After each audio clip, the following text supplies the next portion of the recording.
नमस्कार साथियों, आप सभी का टॉप 30 क्लास में स्वागत है। साथियों, जैसा कि आप सभी को पता है कि संसद के अंदर केंद्रीय बजट 2025 पेश किया जा चुका है मेरे भाई। हम आज केंद्रीय बजट 2025 का एनालिसिस करने वाले हैं। हम यहाँ ये देखने वाले हैं कि इस बजट के अंदर क्या क्या परिवर्तन हुआ है और क्या कुछ नया चीज़ जोड़ा गया है इसके अंदर। साथ ही साथ इसमें हमें ये देखना है कि इस बजट में आम जनमानस के हित में क्या क्या प्रावधान किया गया है। इन सभी चीज़ों को हम लोग यहाँ बारी बारी से डिस्कस करने वाले हैं। तो चलिए चलते हम लोग समय गवाए बगैर हम बात करते हैं अपने सीधे टॉपिक पर। और चलने से पहले अभी तक यदि आपने वीडियो को लाइक नहीं किया तो प्लीज़ लाइक कर दीजिए और चैनल को भी सब्सक्राइब कर लीजिए मेरे भाई। तो चलिए चलते हैं सीधे टॉपिक पे बात करते हैं बजट 2025 पर मेरे भाई। तो इस बजट को मोदी 3.0 बजट नाम दे दिया गया, इस बात को भी आप ध्यान दीजिएगा। बजट 2025 को मोदी 3.0 बजट कहा गया है। तो अब इस बजट को संसद के अंदर हमारे वित्त मंत्री निर्मला सीतारमण जी के द्वारा प्रस्तुत किया गया है। ठीक है मेरे भाई, वित्त मंत्री निर्मला सीतारमण जी के द्वारा इस बजट को संसद के अंदर प्रस्तुत किया गया है, पेश किया गया है। तो आइए बात करते हैं हम सीधे अपने बजट 25-26 के ऊपर, देखते हैं कि इस बजट में क्या क्या चीज़ें हैं। तो इसमें सबसे पहली बात आपको ये ध्यान देना है कि वित्त मंत्री निर्मला सीतारमण ने सभी क्षेत्रों में संतुलित विकास को प्रोत्साहित करते हुए सबका विकास थीम के साथ केंद्रीय बजट 2025-26 पेश किया है। यानी कि केंद्रीय बजट 2025-26 का जो थीम है मेरे भाई, वो सबका विकास है। आपको यह बात ध्यान देना है क्योंकि ये बहुत इंपॉर्टेंट पॉइंट हो जाता है। ये कंपटीशन में आपसे बार बार पूछा जा सकता है कि 2025 के बजट की थीम क्या रही है, तो आपको ध्यान देना है सबका विकास। दूसरा पॉइंट आपको यहाँ पे ये ध्यान देना है कि केंद्रीय बजट 2025-26 में विकास के 4 इंजनों को मान्यता दिया गया है। कितने इंजन को मेरे भाई? विकास के 4 इंजनों को मान्यता दिया गया है, जिसमें पहला है कृषि, दूसरा एमएसएमई, तीसरा निवेश और चौथा निर्यात। इन चारों सेक्टरों को विकास का 4 इंजन कहा गया है। यही है विकास के 4 इंजन मेरे भाई। विकास के ये 4 इंजन है, इस बात को आपको ध्यान देना है। चलिए चलते हम सीधे बातें देखते हैं कि इस बजट में किस क्षेत्र में कितना पैसा खर्च करने की बात कही गई है। इसको भी देख लेते हैं कि किस फील्ड में कितना पैसा खर्च करने का अनुमान लगाया गया है। तो इसमें हम सबसे पहले बात करते हैं यहाँ पर। तो मेरे भाई यहाँ पर हम ये देखने वाले हैं कि डिफेंस में कितना खर्च किया जा रहा है मेरे भाई। डिफेंस में आपका लगभग डिफेंस के अंदर 4.9 लाख करोड़ रुपया खर्च करने की बात कही गई है। 4.9 लाख करोड़ रुपए खर्च करने की बात कही गई है लगभग। और उसके बाद रूरल डेवलपमेंट यानी ग्रामीण विकास के लिए मेरे भाई यहाँ पर खर्च करने की बात की गई है 2.66 लाख करोड़ रुपया। ग्रामीण विकास के लिए 2.66 लाख करोड़ रुपए खर्च करने की बात की गई है हमारे बजट 2025 के अंदर। साथ ही साथ हम लोग यहाँ पर देख लेते हैं एजुकेशन के फील्ड में कितना खर्च किया जा रहा है मेरे भाई। तो एजुकेशन के फील्ड में आप देख रहे हैं लगभग आपका 1.28 लाख करोड़ 1.28 लाख करोड़ रुपया खर्च करने की बात यहाँ पर कही गई है। ठीक है ना, 1.28 लाख करोड़ खर्च करने की बात की गई है मेरे भाई एजुकेशन में। ठीक है ना, एजुकेशन में। ठीक, और साथ ही साथ हम हेल्थ में बात कर लें तो मेरे भाई हेल्थ में लगभग आपका 98,000, ठीक है ना, 98,311 करोड़ खर्च करने की बात की गई है। ये सभी चीज़ें आपको ध्यान रखना है। ये 4 हमारे जो मेजर सेक्टर है मेरे भाई, जहाँ से क्वेश्चन भर के पूछे जाते हैं, वो सभी 4 मेजर पोर्शन आपको पता होना चाहिए। इस बजट में सबसे अधिक जो खर्च किया जा रहा है वो डिफेंस के फील्ड में किया जा रहा है। डिफेंस के क्षेत्र में सबसे अधिक यहाँ पर पैसा खर्च करने की बात की गई है हमारे बजट 2025 में। तो आइए हम लोग और भी आगे बात करते हैं, देखते हैं कि इन सब में कहाँ कितना खर्च हुआ है, तो किस किस फील्ड में खर्च करने की बात की गई है। तो हम सीधे बात करते हैं एजुकेशन में। आखिर एजुकेशन में जो 1.28 लाख करोड़ रुपया खर्च हो रहा है उससे क्या क्या सुधरेगा, ये भी तो देखना है। तो मेरे भाई उस पैसे से 50,000 अटल टिंकरिंग लैब बनाने की बात की गई है। अगले 5 वर्षों में एजुकेशन के अंदर 50,000 अटल टिंकरिंग लैब की बात की गई है और साथ ही साथ सभी सरकारी स्कूलों को ब्रॉडबैंड सुविधा प्रदान करने की बात की गई है। सभी सरकारी स्कूलों को ब्रॉडबैंड सुविधा प्रदान करने की बात की गई है मेरे भाई। और साथ ही साथ इस बजट 2025 में 5 IIT की स्थापना करने की बात की गई है। 5 IIT कॉलेज बनाने की बात की गई है, जिससे कि 65 लगभग 6500 स्टूडेंटों का सीट बढ़ जाएगा। ठीक है ना, आपको यहाँ पे ये ध्यान देना है। 5 IIT कॉलेज बनाने की बात की गई है और साथ ही साथ यहाँ पर आप देख रहे हैं तो यहाँ पर लगभग 10,000 आपका मेडिकल कॉलेज में सीट बढ़ाने की बात की गई है। 10,000 मेडिकल कॉलेज में अगले साल सीट बढ़ाने की बात की गई है और अगले 5 वर्षों में ये सीट लगभग 75,000 बढ़ाने की बात की गई है। यानी कि मेडिकल के क्षेत्र में, यानी कि मेडिकल कॉलेजों में अगले साल 10,000 सीट की बढ़ोतरी करने की बात कहा गया है और अगले 5 वर्षों में 75,000 सीटों की वृद्धि करने की बात कही गई है एजुकेशन के फील्ड में। मेरे भाई आपको यहाँ पर ये ध्यान देना है। तो आइए आगे बात करते हैं, देखते हैं हेल्थ के फील्ड में क्या क्या चीज़ें होने वाला है मेरे भाई। तो हम लोग हेल्थ के फील्ड में, आखिर हेल्थ में जो खर्च हो रहा है लगभग 98,000 करोड़ रुपया, आखिर उससे क्या क्या हेल्थ में सुधार आएगा मेरे भाई। तो आप देख रहे हैं कि पिछली बार आप देखें 2014-15 में हेल्थ के क्षेत्र में लगभग 34,000 करोड़ खर्च किया गया था, लेकिन इस बार 2025-26 में लगभग 99,000 करोड़ रुपया खर्च करने की बात कही गई है। तो इससे क्या होगा मेरे भाई, तो इससे यहाँ पर इतने रुपए खर्च कर यहाँ पर 36 जीवन रक्षक दवाइयों के ऊपर से कस्टम ड्यूटी हटा दी गई है। यानी कि 36 लाइफ सेविंग ड्रग के ऊपर से फुल्ली कस्टम ड्यूटी को हटा दिया गया है। अब बात ये होता है सर, ये कस्टम ड्यूटी हटाने से दवा का क्या हो जाएगा मेरे भाई। जिस भी प्रोडक्ट के ऊपर से कस्टम ड्यूटी अगर सरकार हटा ले तो उस प्रोडक्ट की कीमत घट जाती है, वो प्रोडक्ट कम दाम पर बिकने लगता है, वो प्रोडक्ट सस्ता हो जाता है। तो यहाँ पर सरकार के द्वारा 36 जीवन रक्षक दवाइयों के ऊपर से कस्टम ड्यूटी को हटा दिया गया है, इससे दवाइयाँ सस्ती हो जाएगी मेरे भाई। और साथ ही साथ 6 लाख से साथ ही साथ आप यहाँ पर देख रहे हैं ये जो 6 लाइफ सेविंग हमारे ड्रग्स है, इनके ऊपर 5% का आपका कंसेशनल ड्यूटी भी लगाया गया है। यानी कि ये सभी ड्यूटी को कम कर दिया गया, जो हमारा कस्टम ड्यूटी है उन सभी को कम करके 5% कर दिया गया बाकी 6 लाइफ सेविंग दवाइयों पर। और 36 लाइफ सेविंग दवाइयों पर फुल्ली आपका बेसिक कस्टम ड्यूटी हटा दिया गया और 6 लाइफ सेविंग दवाइयों के ऊपर 5% का अभी भी कस्टम ड्यूटी लगाया गया है, जो बहुत कम है। ठीक है मेरे भाई, तो यहाँ पर आपको ये ध्यान देना है, यानी कि इतने रुपए खर्च करके दवाइयों को सस्ता करने की बात कही गई है इसमें। ठीक, तो आइए थोड़ा और आगे बात कर लेते हैं। तो हम यहाँ पे ये देखने वाले हैं कि ये जो सरकार के द्वारा, केंद्र सरकार के द्वारा विभिन्न योजनाएं चलाई जा रही हैं, किस किस योजना में कितना खर्च करने की बात कही गई है मेरे भाई, इसको भी हम यहाँ पर ध्यान दे देते हैं। तो यहाँ पर आप देख रहे हैं कि पीएम पोषण के अंदर, पीएम पोषण योजना के लिए यहाँ पर लगभग 12,500 करोड़ रुपया का जिक्र किया गया है कि पीएम पोषण के तहत 12,500 करोड़ खर्च करने की बात की गई है इस बजट में। और साथ ही साथ आप यहाँ पर देख रहे हैं पीएम श्री के तहत लगभग 7,500 करोड़ खर्च करने की बात की गई है। तो यहाँ पर आपको यहाँ पर ये ध्यान देना है। ठीक है मेरे भाई, और यहाँ पर प्रधानमंत्री जन आरोग्य योजना के अंतर्गत लगभग 9,000 करोड़ खर्च करने की बात की गई है। प्रधानमंत्री जन आरोग्य योजना के अंतर्गत लगभग 9,000 करोड़ खर्च करने की बात की गई है मेरे भाई, ये सभी आपको ध्यान देना है। चलिए आगे बात कर लेते हैं और भी कहाँ कहाँ कितना खर्च करने की बात की गई है। तो आप आगे देख रहे हैं कि यहाँ पर प्रधानमंत्री गरीब कल्याण योजना, प्रधानमंत्री गरीब कल्याण योजना के तहत 2,03,000 खर्च करने की बात की गई है।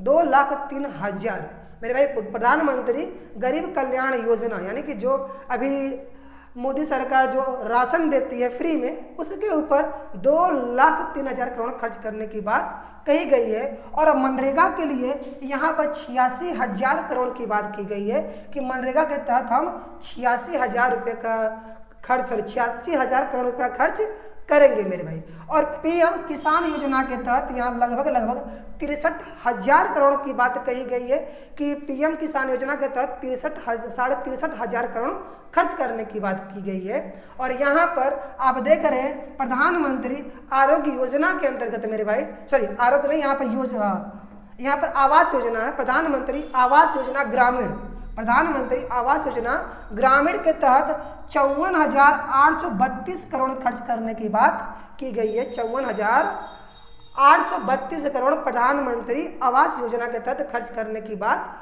की गई है मेरे भाई। इन सभी चीज को आपको पता, जानकारी होना चाहिए, ठीक। तो आइए चलते हैं आगे, थोड़ा और भी देख लेते हैं कि और क्या क्या बातें इसमें कही गई है। तो हम सीधे बात करते हैं कि इस बजट के अंदर नया टैक्स क्या क्या इंक्लूड किया गया, इसको भी देख लेते हैं कि जो नया टैक्स स्लैब है वो क्या क्या है मेरे भाई।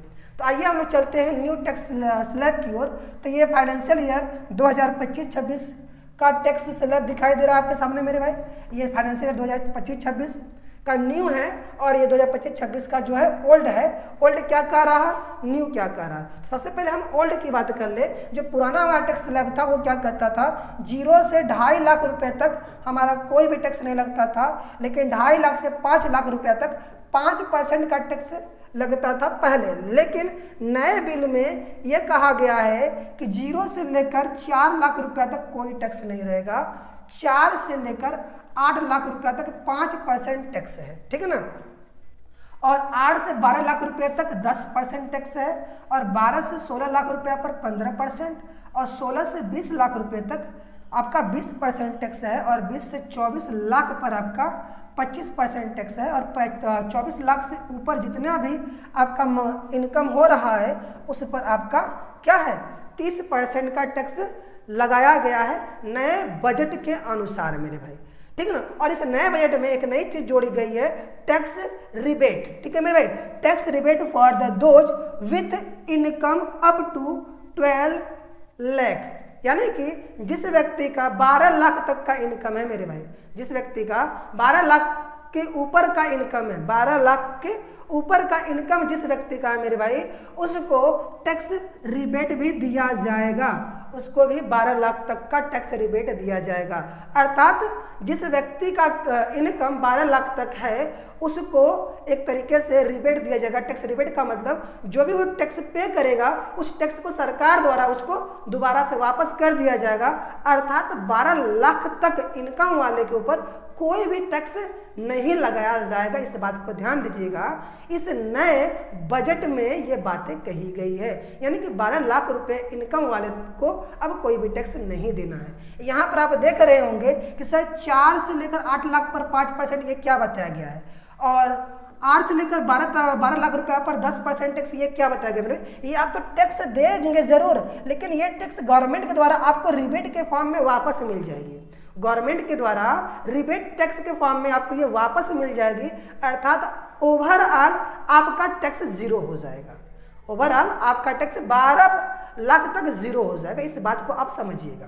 चलिए आगे बात करते हैं और भी इसमें क्या क्या चीजें, सभी चीज को हम लोग देख लेते हैं। यही पूरा का पूरा हम टैक्स स्लैब लगाए मेरे भाई, जो मैंने अभी आपको पीछे समझाया।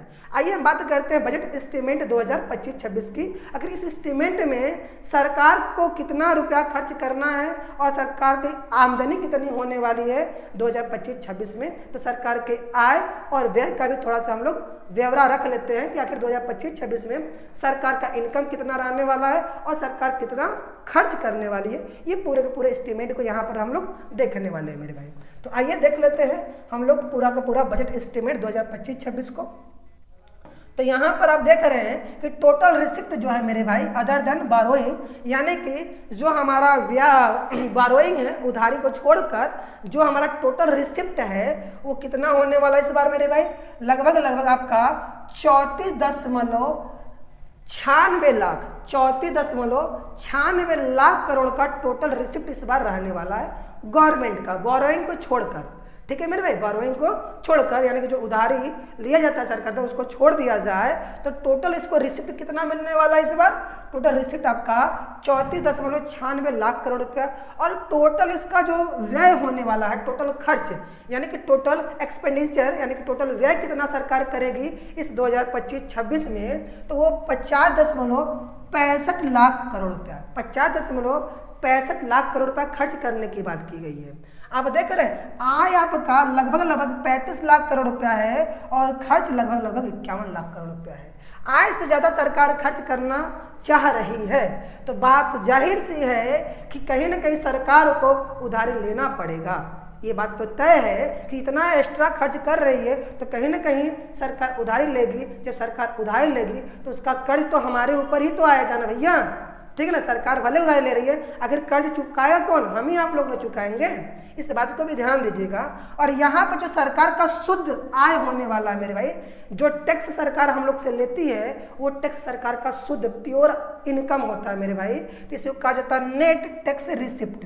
नेट टैक्स रिसिप्ट मेरे भाई यही शुद्ध आय होता है सरकार का, ठीक ना। सरकार की यही शुद्ध आय है मेरे भाई। तो सरकार का जो शुद्ध आय रहने वाला इस बार वो 28.34 लाख करोड़ रुपया, 28.34 लाख करोड़ रुपया सरकार का शुद्ध आय रहने वाला है। और यहाँ पर फिजिकल डेफिसिट जो रहने वाला है जिसको बोलते हैं राजकोषीय घाटा, राजकोषीय घाटा, ठीक है मेरे भाई।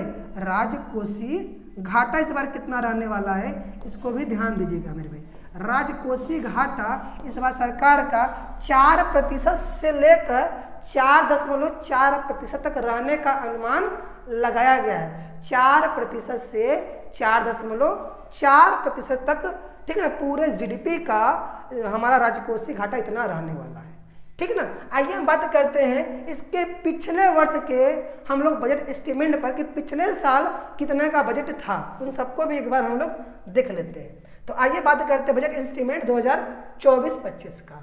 तो मेरे भाई 2024-25 में जो टोटल रिसिप्ट था अदर देन बोरोइंग, गवर्नमेंट का जो टोटल रिसिप्ट था मेरे भाई वो 47 लाख करोड़ रुपया था। और टोटल व्यय उसका जो हुआ था वो 47.16 लाख करोड़ रुपया का उन्होंने खर्च किया था पिछले साल। और वहाँ पर उनका जो शुद्ध आय था नेट टैक्स रिसिप्ट था वो 25.57 लाख करोड़ रुपए का था। इस बात को ध्यान दीजिएगा। और पिछले साल जो राजकोषीय घाटा थे मेरे भाई, पिछले साल राजकोषीय घाटा वो 4.8% था पूरे जीडीपी का, पूरे जीडीपी का 4.8% था पिछले साल। और इस बार 4 से लेकर 4.4% तक अनुमान लगाया गया है कितना रहने वाला है। आई होप आप ये बातें समझ पाए कि पिछले साल हम कहाँ थे, इस साल कहाँ पहुंचने वाले हैं, ठीक है। आइए और भी थोड़ा हम आगे बात कर लेते हैं कि आखिर ये जो खर्च हो रहा है ये सभी खर्च के लिए पैसा किन किन फील्डों से कितना कितना आने वाला है। पैसा कहीं से आएगा तब तो सरकार खर्च करेगी, तो कितना पैसा किस क्षेत्र से मिलेगा इसको भी एक बार हम लोग देख लेते हैं कि किस क्षेत्र से सरकार को कितना इनकम आने वाली है, ठीक है मेरे भाई। और किस क्षेत्र में सरकार कितना खर्च करने वाली है। तो सबसे पहले हम ये बात करने वाले हैं वेयर डज रुपीज गो। हम यहाँ ये देखने वाले हैं कि किस फील्ड में सरकार पूरे हमारे जितनी बजट है उस बजट का सबसे अधिक किस क्षेत्र में खर्चा करने की बात की गई है। तो आप यहाँ देख रहे हैं 22% जो खर्च होने वाला है वो आपका state share of tax and the duties, यानी कि सरकार के अंडर में जितने भी एम्प्लॉय काम कर रहे हैं उनके भत्ते के लिए और सभी राज्य सरकारों को टैक्स देने में 22% पैसा खर्च हो जाता है सरकार का। जितना भी सरकार की आमदनी होती है उस पूरे आमदनी का 22% वो स्टेट को टैक्स शेयर करने में लग जाता है। सभी राज्य सरकारों को भी केंद्र सरकार क्या करती है, टैक्स का शेयर करती है और बाकी वो अपने सभी ड्यूटीज करने वाले को क्या करती है, पेंशन वगैरह देने का प्रयास करती है, ठीक है ना। आइए बात करते हैं यहाँ पर 20% की बात करें तो 20% वो इंटरेस्ट पे कर लेती है, यानी कि जितना उधारी वाली सरकार ली रहती है उसका कहीं ना कहीं इंटरेस्ट भी तो होता है। तो पूरे इनकम का वो अपना 20% इंटरेस्ट चुकाने में खर्च कर देती है। और बात करते हैं 16% की, तो यहाँ पर 16% जो है मेरे भाई वो सेंट्रल गवर्नमेंट के द्वारा जितने भी स्कीम चलाए जाते हैं उस स्कीम पर खर्चा करती है।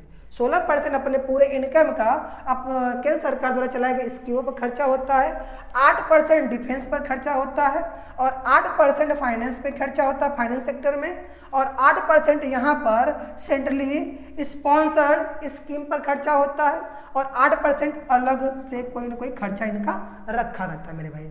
और यहाँ पर 4% आपका पेंशन भी खर्च के रूप में निकलता है, यानी पेंशन के रूप में 4% वो खर्च करते हैं। तो इस तरीके से आप देख लिए कि सरकार कहाँ कहाँ कितने रुपए खर्च करने वाली है। तो सबसे 22% सबसे अधिक खर्च कहाँ करती है, स्टेट शेयर ऑफ टैक्स के लिए, ठीक है ना, यानी कि सभी राज्यों को टैक्स देने में यहाँ पर सरकार 22% खर्च करती है। और उससे भी बड़ी बात यहाँ पर आपको ये ध्यान देना है कि सरकार अपने पूरे इनकम का 20%, सरकार अपने पूरे इनकम का 20% समझिए वो इंटरेस्ट दे देती है, ब्याज दे देती है, ठीक है ना। ये सबसे बड़ी बात है कि सरकार ब्याज के रूप में भी काफी ज्यादा पैसा खर्च करती है ब्याज में। भैया जब इतना ब्याज है तो क्यों तुम लोग लोन ले रहे हो भाई, क्यों तुम लोग यहाँ पर कर्ज ले रहे हो? कर्ज मत लो ना, जितना चादर उतना ही पैर फैलाओ, कहीं इतना पैर फैलाने की आवश्यकता भैया। आइए आगे बात करते हैं। तो हम देखते हैं कि ये तो खर्च करने की बात हो गई, अब पैसा आएगा कहाँ से, इसका भी क्या क्या स्रोत है, उन सभी स्रोत को देख लेते हैं। आगे सरकार को किन किन स्रोतों से पैसा आता है मेरे भाई। तो सरकार को सबसे अधिक पैसा जो आता है वो उधारी लेने में आता है। सरकार सबसे अधिक वो उधारी लेती है, इस बात को ध्यान दीजिएगा। सरकार सबसे अधिक बोरोइंग करती है, उधार लेती है। बाकी 22% सरकार का जो पैसा आता है वो इनकम टैक्स के माध्यम से आता है। सरकार जो हमारे ऊपर टैक्स लगाती है उसके माध्यम से सरकार को 22% इनकम होता है, ठीक है ना। और 18% इनकम उसको जीएसटी से मिलता है और अदर टैक्स से मिलता है। 17% उसको आपको 17% जो इनकम सरकार की होती है वो कारपोरेशन टैक्स से होती है, ठीक है ना मेरे भाई। और 9% जो है नॉन टैक्स होता है, ठीक है। इस तरीके से कुल सरकार की आय का स्रोत होता है। तो सबसे अधिक आय कहाँ से आता है, उसका बोरोइंग से आता है और उसके बाद इनकम टैक्स से आता है, ठीक है ना। आइए बात करते हैं थोड़ा सा आगे। हमने देख लिया सरकार का पैसा कहाँ से आता है और कहाँ को जाता है।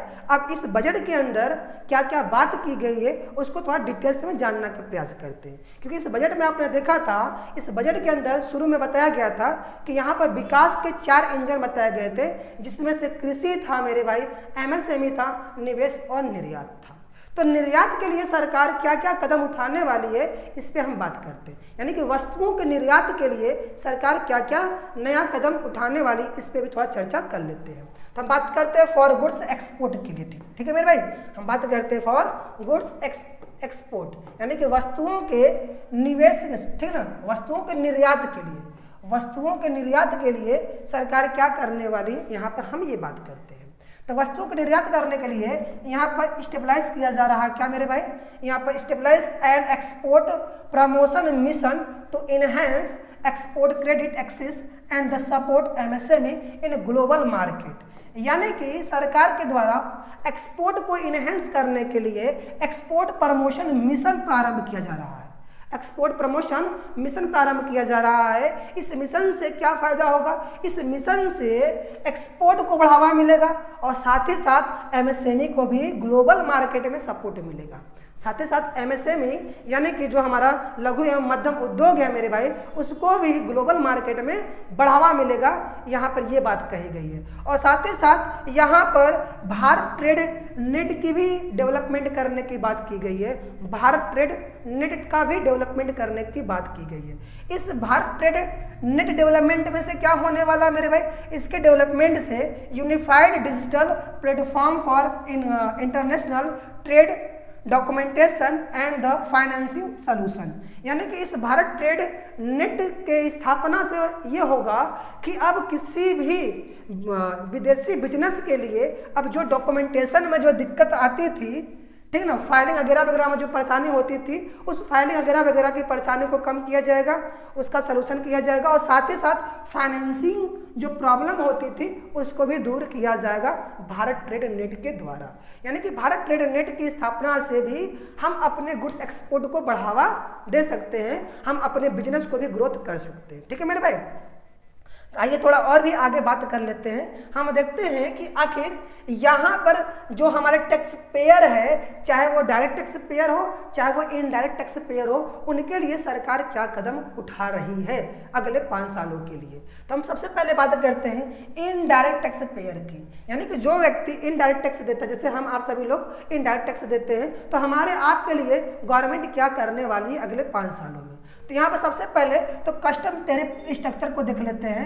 कस्टम टैरिफ स्ट्रक्चर यानी कि जो इनडायरेक्ट टैक्स देते हैं उनके ऊपर से 7 प्रकार के कस्टम टैरिफ 7 प्रकार का जो आपका टैरिफ रेट है मेरे भाई, उसको हटा दिया गया है।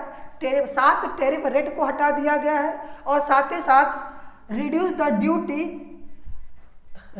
Duty incidence on item and apply 1 surcharge on the certain goods, यानी कि यहाँ पे ये बात की गई है कि एक वस्तु के ऊपर केवल एक सरचार्ज लगाया जाएगा। आपने देखा होगा कि जब हम ट्रेड करते हैं, व्यापार करते हैं एक स्टेट से दूसरे स्टेट, दूसरे स्टेट से तीसरे स्टेट या फिर एक देश से दूसरे देश में, तो जब वस्तु एक स्टेट से दूसरे स्टेट में जाती है तो उसके ऊपर हर स्टेट अपना अपना सरचार्ज लगाता है मेरे भाई। तो इससे क्या होती है कि वस्तुओं का दाम बहुत ज़्यादा बढ़ जाता है।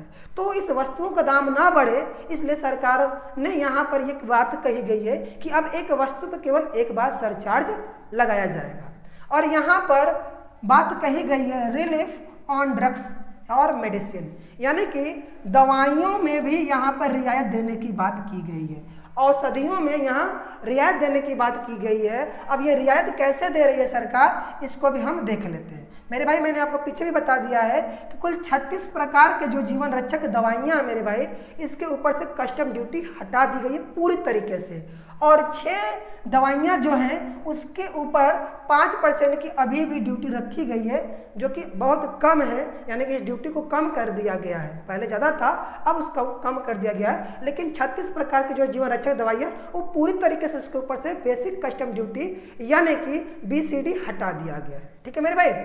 अगला यहाँ पर बात कहा गया है सपोर्ट फॉर डोमेस्टिक मैन्युफैक्चर, यानी कि घरेलू, ठीक ना, घरेलू निर्माण के लिए भी सपोर्ट करने की बात की गई है। अब किन किन चीज़ों को सपोर्ट करेगा सरकार, यहाँ पर कोबाल्ट पाउडर के निर्माण में सपोर्ट करेगा, लिथियम आयन बैटरी के निर्माण में भी सरकार सपोर्ट करेगा मेरे भाई। जब सरकार इन सभी क्षेत्रों में सपोर्ट करेगा, यानी कि लिथियम आयन बैटरी मैन्युफैक्चर में जब सरकार का इन्वेस्टमेंट होगा, तो ये जो लिथियम आयन बैटरी है इसका उद्योग बहुत तेजी से आगे बढ़ेगा और हमारे देश में लिथियम आयन का मैन्युफैक्चर बहुत तेजी से बढ़ जाएगा। और इससे क्या होगा कि जितने भी इलेक्ट्रॉनिक गैजेट है जिसमें बैटरी यूज होता है उसमें लिथियम आयन बैटरी का प्रयोग किया जाएगा, जिससे क्या होगा कि वो वस्तु की कीमत अपने आप कम हो जाएगी। जबकि ठीक है मेरे भाई, वहाँ पर जब लिथियम आयन बैटरी की कीमत कम रहेगी तो जितने भी इलेक्ट्रॉनिक गैजेट हैं जो इस बैटरी से चल रहे होंगे उसका दाम घट जाएगा। अर्थात हमारे जो मोबाइल फोन्स है वो सस्ता होने की संभावना है और साथ ही साथ जितने भी इलेक्ट्रॉनिक्स व्हीकल होते हैं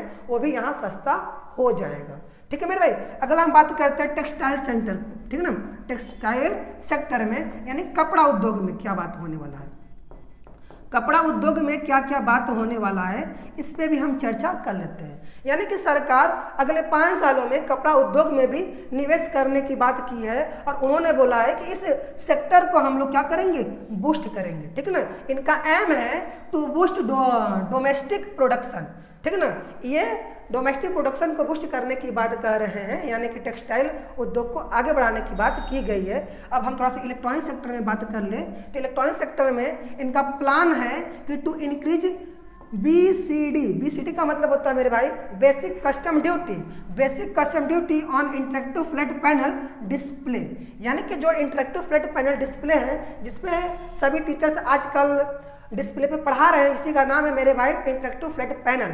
तो इसके ऊपर ये BCD बढ़ाने की बात कर रहे हैं, यानी कि बेसिक कस्टम ड्यूटी बढ़ाने की बात कर रहे हैं। कहाँ पर, इंटरेक्टिव फ्लैट पैनल डिस्प्ले के ऊपर, अर्थात यानी कि जो डिस्प्ले है इसकी कीमत बढ़ जाएगी। और साथ ही साथ यहाँ पर रिड्यूस BCD की बात किए हैं। अब कहाँ कहाँ से BCD को रिड्यूस कर रहे हैं इसको भी देख लीजिएगा मेरे भाई। Open sale for TVs and LCD LED TVs, यानी कि LCD LED के ऊपर से कस्टम ड्यूटी हटाने की बात कर रहे हैं। अर्थात ये सभी जो इलेक्ट्रॉनिक गैजेट है वो अपने आप उसके दाम घट जाएंगे। और साथ ही साथ बीसीडी रिड्यूस किए हैं कहाँ से मेरे भाई, सी फूड प्रोडक्ट से। जितने भी सी फूड प्रोडक्ट है मेरे भाई उसके ऊपर से भी बीसीडी को हटा दिया गया, अर्थात सी फूड प्रोडक्ट भी अब सस्ते मिलेंगे आपको, ठीक है ना। तो आइए अब थोड़ा आगे बात कर लेते हैं कि जो डायरेक्ट टैक्स पेयर है उनके लिए सरकार क्या करने वाली है, जो डायरेक्ट टैक्स देते हैं मेरे भाई। तो हम बात करते हैं डायरेक्ट टैक्स पेयर की कि डायरेक्ट टैक्स पेयर के लिए सरकार अगले 5 सालों में क्या करने वाली है। तो यानी कि जो डायरेक्ट टैक्स पेयर है उनके लिए वो टीडीएस या टीसीएस रेशनलाइजेशन का प्रोसेस लेकर आई है। और इसमें उन्होंने क्या किया है, इसमें उन्होंने टीडीएस को रिड्यूस किया, टीडीएस रेट को उन्होंने रिड्यूस कर दिया, नंबर ऑफ टीडीएस रेट कम कर दिया गया है। और साथ ही साथ यहाँ पर higher TDS deduction will only apply on non PAN case, यानी कि जिसके पास पैन नहीं है उसी केस में केवल हायर टीडीएस लगाया जाएगा। जिसके पास पैन है मेरे भाई, पैन कार्ड जिसके पास है उसके ऊपर से टीडीएस रेट को कम कर दिया गया है, अर्थात अब उसका जो टीडीएस है वो कम कटेगा, ठीक ना। अगला इसमें बात कहा गया है the time limit of filing updated return will be extended from 2 year to 4 year, यानी कि यहाँ पर जब रिटर्न भरने की बात की जा रही है, जो रिटर्न भरने की पहले लिमिट थी 2 वर्ष, अब उसको बढ़ाकर 4 वर्ष कर दिया गया। रिटर्न भरने की जो हमारा समय सीमा है, रिटर्न भरने की समय सीमा वो 2 वर्ष से 4 वर्ष कर दिया गया है। अब 2 से लेकर 4 वर्ष तक आप रिटर्न को फिल कर सकते हैं मेरे भाई। और यहाँ पर अगली बात की गई है इजी टू डूइंग बिजनेस, यानी कि बिजनेस को आसान बनाने की बात की गई है, बिजनेस को आसान बनाने की बात की गई है। अब बिजनेस को आसान कैसे बनाएगी सरकार, इसके लिए वो काम क्या कर रही है, इसके लिए promoting the investment and the employment, सरकार इसके लिए एम्प्लॉयमेंट और इन्वेस्टमेंट को प्रमोट करने की बात कर रही है। और साथ ही साथ वो सपोर्ट कर रही है, जितने भी हमारे इन्वेस्टर हैं उनको सपोर्ट करने की बात कही है। इसने बोला है कि supporting the startup with 5 year extension for the incorporation and the providing incentive for the international financial service centre, यानी कि इंटरनेशनल फाइनेंशियल सर्विस सेंटर के द्वारा क्या किया जाएगा कि 5 सालों के लिए स्टार्टअप को क्या किया जाएगा, इंसेंटिव प्रदान की जाएगी सरकार के द्वारा। सरकार के द्वारा 5 सालों के लिए जितने भी स्टार्टअप होंगे मेरे भाई, उन सभी स्टार्टअप को सरकार 5 साल तक इंसेंटिव देगी, जिससे कि आप आराम से अपना स्टार्टअप तैयार कर सकते हैं, स्टार्टअप लगा सकते हैं मेरे भाई। ये सभी चीज़ें डायरेक्ट टैक्स पेयर वालों के लिए सरकार के द्वारा उठाया गया कदम है मेरे भाई। अब हम बात करते हैं बिहार स्पेशल की, क्योंकि इस बार के बजट में बिहार बहुत चर्चे में रहा है, क्योंकि बिहार एकमात्र ऐसा राज्य है जिसकी चर्चा बजट में स्पेशल की गई है मेरे भाई। इसलिए हम बात करते हैं बिहार स्पेशल की। आखिर बिहार के लिए ये बजट इतना स्पेशल क्यों है मेरे भाई, बिहार के लिए ये बजट इतना स्पेशल क्यों है, इस पे चर्चा कर रहे हैं। तो यहाँ पर बिहार के लिए इस बजट में ग्रीनफील्ड एयरपोर्ट बनाने की बात की गई है, बिहार के अंदर ग्रीनफील्ड एयरपोर्ट बनाने की बात की गई है। और साथ ही साथ यहाँ पर न्यू ग्रीनफील्ड एयरपोर्ट तो बनेगा ही बनेगा, और साथ ही साथ यहाँ पर पटना एयरपोर्ट को भी एक्सपेंड करने की बात की गई है, पटना एयरपोर्ट को भी एक्सपेंड यानी कि उसको विस्तार करने की बात की गई है। और साथ ही साथ ब्राउनफील्ड एयरपोर्ट जो है उसके डेवलपमेंट करने की बात की गई है। बिहार में ब्राउनफील्ड एयरपोर्ट को भी डेवलपमेंट करने की बात की गई है, पटना एयरपोर्ट को एक्सटेंड करने की बात की गई है, और साथ ही साथ नया ग्रीनफील्ड एयरपोर्ट बनाने की बात की गई है मेरे भाई। ये बिहार के लिए इतना बड़ा कदम उठाया गया इस बजट के अंदर। और साथ ही साथ यहाँ पर वेस्टर्न कोसी कैनाल प्रोजेक्ट का भी काम किया जा रहा है, वेस्टर्न कोसी कैनाल प्रोजेक्ट के ऊपर भी सरकार का ध्यान है, इस बात को भी ध्यान दीजिएगा। पश्चिम कोसी जो नहर प्रोजेक्ट है मेरे भाई, उसके ऊपर भी सरकार का ध्यान है, सरकार इस प्रोजेक्ट के ऊपर भी इन्वेस्ट करने की बात की है। अब इसके ऊपर इन्वेस्ट करने से क्या फ़ायदा होने वाला है मेरे भाई, तो इसके ऊपर इन्वेस्ट करने से सबसे बड़ा फ़ायदा तो हमारे किसान भाइयों को होगा, जो मिथिलांचल एरिया में रह रहे होंगे, मिथिलांचल एरिया में रहने वाले सभी किसान भाइयों को क्या होगा, फायदा होगा इस वेस्टर्न कोसी कैनाल प्रोजेक्ट के लगने से, उसके डेवलपमेंट से। इससे क्या होगा कि इनकी सिंचाई में इनको सुविधा मिल जाएगी, इनके इरिगेशन मतलब मेरे भाई सिंचाई होता है, तो सिंचाई में हेल्प मिलेगा किसानों को इस वेस्टर्न कोसी कैनाल प्रोजेक्ट के बन जाने से। ठीक है मेरे भाई, तो ये सभी बिहार राज्य के लिए इतनी बड़ी योजनाएं लाई गई है इस बजट के अंदर मेरे भाई। तो इस तरीके से आपने सभी चीज़ों को देख लिया। आइए एक बार मैं फिर से रिकैप कर देता हूं कि आम जनता के लिए इस बजट में क्या कहा गया है। जो आम जनमानस है उसके हित में यह बजट किस प्रकार से कारगर होने वाला है मेरे भाई। तो आम जनता के लिए सबसे बड़ी बात यहाँ यह है कि इस बजट के अंदर जीवन रक्षक दवाइयों को सस्ती की गई है, ठीक है मेरे भाई, और साथ ही साथ मोबाइल बैटरी की कीमत भी सस्ती हो जाएगी, ठीक है मेरे भाई, और इलेक्ट्रॉनिक जितने भी कार है मेरे भाई उसकी कीमत घट जाएगी इस बजट के थ्रू, और साथ ही साथ 12 लाख की आय तक अब कोई भी टैक्स नहीं देना होगा। जैसा मैंने आपको बताया है कि 12 लाख तक अगर आपका आय है तो आपका रिबेट के रूप में आपका पैसा आपको वापस मिल जाएगा मेरे भाई। साथ ही साथ यहाँ पर जो किसान क्रेडिट था मेरे भाई, किसान क्रेडिट की जो लिमिट थी वो आपका केवल और केवल 3 लाख थी, उसको बढ़ा करके 5 लाख कर दिया गया। किसान क्रेडिट को 3 लाख से 5 लाख यहाँ पर किया गया, जिससे किसानों को भी फायदा हो जाए मेरे भाई। अब हम बात करते हैं अपने बजट के स्टैटिक पोर्शन की, जहाँ से हर बार क्वेश्चन ज़्यादा से ज़्यादा पूछा जाता है। आइए मेरे भाई हम बात करते हैं अपने स्टैटिक पोर्शन की ओर। बजट के स्टैटिक पोर्शन को भी हम लोग देख लेते हैं 5 मिनट के अंदर। तो सबसे पहले मेरे भाई बात होती है बजट शब्द की। तो बजट शब्द की उत्पत्ति कहाँ से हुई है मेरे भाई? बजट शब्द की उत्पत्ति फ्रेंच भाषा से हुई है, और बजट का मतलब यहाँ पर फ्रेंच भाषा में होता है बुल्गा। फ्रेंच भाषा में बजट को बुल्गा कहते हैं मेरे भाई, और बजट का मतलब होता है चमड़े का थैला। बजट का मतलब क्या होता है मेरे भाई? चमड़े का थैला होता है। देश का जो पहला बजट है मेरे भाई, देश का प्रथम बजट 7 अप्रैल 1860 में प्रस्तुत किया गया था। देश का पहला बजट 7 अप्रैल 1860 में प्रस्तुत किया गया था। उस समय देश के वित्त मंत्री जेम्स विल्सन थे, ठीक है ना। उस समय देश के जो वित्त मंत्री थे वो जेम्स विल्सन थे, यानी कि जेम्स विल्सन के द्वारा देश का पहला बजट 1860 में प्रस्तुत किया गया मेरे भाई। अगला पॉइंट आपको ये ध्यान देना है कि सन 1924 से लेकर 1999 तक जो बजट है वो फरवरी माह के अंतिम कार्यकारी दिवस को प्रस्तुत किया जा रहा था शाम के 5 बजे। ये भी आपको ध्यान देना है, 1924 से लेकर 99 तक ये जो बजट है वो फरवरी के अंतिम दिन, फरवरी माह के अंतिम दिन शाम 5 बजे बजट पेश किया जाता था। जबकि आज का समय कुछ और ही है, जैसा कि आपको पता है कि अब जो है बजट 1 फरवरी सुबह 11 बजे के आसपास प्रस्तुत किया जाता है। जबकि पहले 1924 से 1999 तक जो बजट था वो फरवरी माह के अंतिम कार्यकारी दिवस को शाम 5 बजे बजट पेश किया जाता था, ठीक है ना। और ये जो प्रथा थी मेरे भाई, ये प्रथा 1924 से ही शुरू थी, और इसको शुरू करने वाले थे बेसिल ब्रैकेट। इसको शुरू करने वाले थे बेसिल ब्रैकेट। लेकिन इस प्रथा का अंत कब होता है मेरे भाई? 2000 ईस्वी में। 2000 ईस्वी में पहली बार यशवंत सिन्हा जी ने बजट को सुबह 11 बजे पेश किया था। पहली बार सुबह 11 बजे यशवंत सिन्हा जी ने बजट को पेश किया था 2000 में, ठीक है मेरे भाई।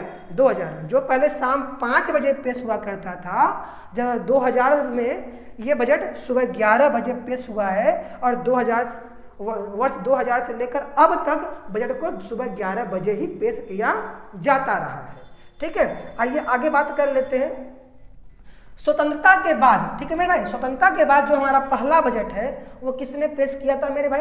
तो स्वतंत्रता के बाद देश का जो पहला बजट है वो भारत के पहले जो वित्त मंत्री थे वो आर.के. षणमुखम चेट्टी जी के द्वारा प्रस्तुत किया था, ठीक ना।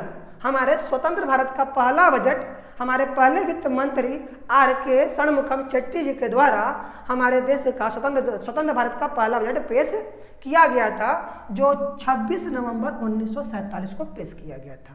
बात करते हैं अपने गणतंत्र भारत की, अपने गणतंत्र भारत की बात करते हैं, ठीक है मेरे भाई। गणतंत्र भारत की बात करें तो भारतीय गणतंत्र की स्थापना के बाद, भारतीय गणतंत्र के स्थापना के बाद जो पहला बजट है मेरे भाई वो 28 फरवरी 1950 को प्रस्तुत किया गया था मेरे भाई जॉन मथाई के द्वारा। इस बात को ध्यान देना है, स्वतंत्र भारत का पहला बजट आर.के. षणमुखम चेट्टी जी ने प्रस्तुत किया है, जबकि गणतंत्र भारत का पहला बजट जॉन मथाई के द्वारा प्रस्तुत किया गया है, ठीक है। अब थोड़ा सा हम नोट में बात कर लेते हैं बजट 1950 में। ठीक है मेरे भाई। बजट 1950 में योजना आयोग की स्थापना की बात की गई थी। वही योजना आयोग जो आज के समय में नीति आयोग बन गया है मेरे भाई। पहले नीति आयोग का नाम योजना आयोग ही था, लेकिन आज हम लोग उसको नीति आयोग के नाम से जानते हैं। ये जो हमारा योजना आयोग है, इसकी बात बजट 1950 में ही किया गया था। ठीक है ना। आइए हम बात कर लेते हैं अपने सी.डी. देशमुख के ऊपर। ये जो सी.डी. देशमुख है मेरे भाई, ये वित्त मंत्री के साथ साथ वो आरबीआई के पहले ऐसे गवर्नर थे जिन्होंने वर्ष 1951-52 में अंतरिम बजट पेश किया था। सी.डी. देशमुख ये आरबीआई के पहले गवर्नर, इस बात को ध्यान दीजिएगा। आरबीआई के ऐसे पहले गवर्नर हैं जिन्होंने अंतरिम बजट पेश किया है। ठीक है मेरे भाई।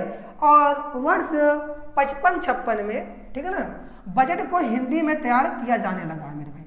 बजट को हिंदी में तैयार किया जाने लगा है वर्ष 55-56 से। उससे पहले क्या था, बजट केवल इंग्लिश भाषा में ही तैयार किया जाता था, लेकिन अब बजट को हिंदी और इंग्लिश दोनों भाषाओं में तैयार किया जाता है। ये काम 1955-56 से स्टार्ट हो गई है। आइए हम बात करते हैं अपने पहले प्रधानमंत्री की जिन्होंने बजट प्रस्तुत किया था। तो पहले प्रधानमंत्री जिन्होंने बजट पेश किया है वो हमारे जवाहरलाल नेहरू जी थे। और बजट पेश करने वाली प्रथम भारतीय महिला की बात करें तो इंदिरा गांधी जी थी। और बजट पेश करने वाली प्रथम महिला प्रधानमंत्री की बात करें तभी वो इंदिरा गांधी जी हैं। और सबसे अधिक बार बजट पेश करने वाली प्रथम महिला वित्त मंत्री कौन है मेरे भाई? निर्मला सीतारमण जी हैं, जो अब तक 8 बार बजट को प्रस्तुत कर चुकी है मेरे भाई। इस बात को भी आपको ध्यान देना है। आइए थोड़ा सा बात करते हैं मोदी सरकार के बारे में। जब से मोदी सरकार आई तब से बजट में जो हेर फेर हुआ उसको भी देख लेते हैं। तो हम बात करते हैं सन 2016 की, क्योंकि इस समय मोदी सरकार हमारी बन गई थी मेरे भाई। तो 2016 तक जो था, फरवरी के अंतिम दिन तक बजट पेश किया जाता था। फरवरी माह के अंतिम दिन तक बजट पेश किया जाता था 2016 तक। लेकिन 2017 से ये जो बजट है वो 1 फरवरी को पेश किया जाने लगा मेरे भाई। ठीक है ना। 2016 तक हमारा जो बजट था वो फरवरी के अंतिम दिन पेश किया जाता था, लेकिन 2017 से फरवरी के पहले दिन ही पेश किया जाने लगा है। और 2017 में ही रेल बजट को आम बजट में शामिल कर दिया गया है। इस बात को ध्यान दीजिएगा। 2017 में रेल बजट को आम बजट में मिला दिया गया है। पहले क्या था, आम बजट अलग से पेश होता था संसद के अंदर और रेल बजट अलग से पेश होता था। लेकिन 2017 से रेल बजट और आम बजट दोनों के दोनों एक साथ प्रस्तुत किए जाते हैं संसद के अंदर। ठीक है ना। बात करते हैं 2018 में। 2018 तक वित्त मंत्री बजट को, ठीक है ना, वित्त मंत्री बजट दस्तावेज को ब्रीफकेस में लाते थे। 2018 तक जो बजट दस्तावेज होता था मेरे भाई उसको ब्रीफकेस में लाया जाता था। लेकिन 2019 में वित्त मंत्री निर्मला सीतारमण जी ने इस बजट को फाइल के, बजट दस्तावेज को फाइल में लाई थी। ठीक है ना। और इसको बही खाता कहा गया था। जब बजट दस्तावेज को फाइल में लाया गया था 2019 में वित्त मंत्री निर्मला सीतारमण जी के द्वारा, तो उस फाइल को बही खाता कहा गया था मेरे भाई। बात करते हैं 2020 में। और 2020 में निर्मला सीतारमण जी बजट भाषण को एक टेबलेट के माध्यम से पढ़ा था। 2020 में निर्मला सीतारमण जी ने बजट भाषण को एक टेबलेट के माध्यम से पढ़ा था और यहीं से डिजिटल इंडिया की बात बहुत तेजी से आगे बढ़ गई थी। बात करते हैं सबसे लंबे बजट भाषण की। तो सबसे लंबे बजट भाषण का जो रिकॉर्ड है मेरे भाई वो भी निर्मला सीतारमण जी के पास है। सबसे लंबे बजट भाषण का भी रिकॉर्ड निर्मला सीतारमण जी के पास है। इन्होंने 2 घंटे 42 मिनट का भाषण दिया था वर्ष 2000 में मेरे भाई। वर्ष 2000 में बजट 2020-21 का जब आया था संसद के अंदर, उस समय वो 2 घंटा 42 मिनट तक बजट के ऊपर भाषण करती रही मेरे भाई। बात करते हैं वित्त वर्ष 2025-26 की, यानी कि अभी जो चल रहा है मेरे भाई। इस समय जो वित्त मंत्री जी हैं उनका जो बजट भाषण हुआ है वो 1 घंटा 25 मिनट का हुआ है। इस बात को भी ध्यान दीजिएगा। वित्त वर्ष 2025-26 में जो बजट भाषण रहा है वित्त मंत्री निर्मला सीतारमण जी का वो 1 घंटा 25 मिनट का रहा है। और देश का सबसे छोटा बजट देश का सबसे छोटा बजट जो कि 800 शब्दों का था मेरे भाई, इसको हीरू भाई मुलजी भाई पटेल ने प्रस्तुत किया था। हीरू भाई मुलजी भाई पटेल उस समय हमारे देश के वित्त मंत्री थे, उन्होंने 800 शब्दों में बजट को प्रस्तुत किया था।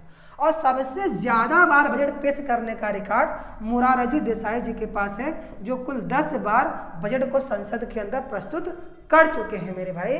इस तरीके से आपने पूरे के पूरे स्टैटिक पोर्शन को भी देख लिया।